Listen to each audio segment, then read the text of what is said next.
आपण अक्षय तृतीया स्पेशल काल थाळी बनवली होती सोप्या पद्धतीने. काही छोट्या छोट्या ट्रिक्स आहेत ते तुम्हाला मी सांगते. तर मी रस बनवला होता, पापड भजी तळली होती, चपात्या बनवल्या होत्या, पनीरची भाजी बनवली होती. 3-4 कांदे बारीक चिरून घेतले, त्याच्यामध्ये हिरवी मिरची बारीक चिरून घेतली, कोथिंबीर घेतली बारीक चिरून, अर्धा चमचा ओवा घालायचा, थोडीशी हळद, थोडीशी लाल मिरची पावडर घालायची, चवीप्रमाणे मीठ घालायचं, नंतर बेसन पीठ घालायचं, मिक्स करून घ्यायचं. जेवढं होईल तेवढं पाण्याचा वापर कमी करायचा, जास्त पाणी वापरायचं नाही, भज्याला सर्व पीठ पसरून जातं, व्यवस्थित भजे येत नाहीत. मिक्स करून ठेवायचं. अर्धा ते 1 तासासाठी भिजत ठेवणार आहे मी पीठ. भिजत ठेवलं की मस्त आपले भजे होतात. झाकून ठेवते अर्धा 1 तासासाठी. तोपर्यंत मी इकडे चपात्या बनवायला घेतल्यात. चपात्या बनवून घ्यायच्या. सकाळची घाई गडबड असते, चपात्या लाटायच्या, सर्व काम आवरायचं. 12च्या अगोदर आपल्याला स्वयंपाक पण उरकायचा असतो. सगळ्यांना अक्षय तृतीयाच्या हार्दिक शुभेच्छा.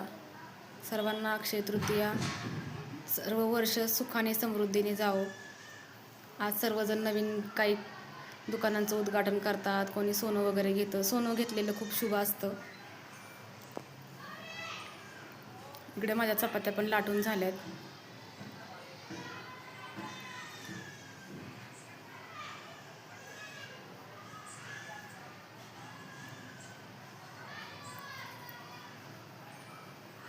चपात्या लाटून होत आहेत तोपर्यंत माझं भज्याचं पण पीठ भिजलेलं आहे. इकडे मी पापड तळायला घेतलेत. पापड तळून घेतले.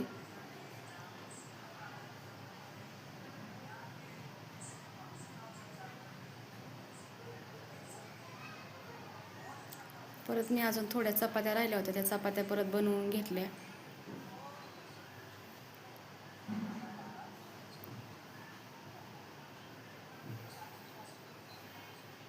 चपात्या झाल्यात माझ्या आता.